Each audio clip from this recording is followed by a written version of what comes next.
Service in Raleigh has issued a severe thunderstorm warning for West Central Wake County until 7:15 p.m. At 6:34 p.m., a severe thunderstorm was located over Cary and is nearly stationary. Hazard, 60 miles per hour with gusts and penny-sized hail. Source, radar indicated.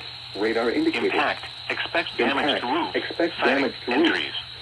Locations impacted include Raleigh, Cary, RDU International, Apex, Holly Springs, Morrisville, William B. Olmsted State Park, and Carpenter. For your protection, move to an interior room on the lowest floor of a building.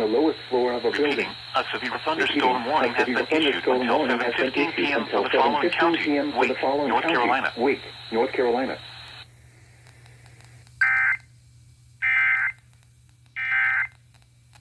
Beneficial to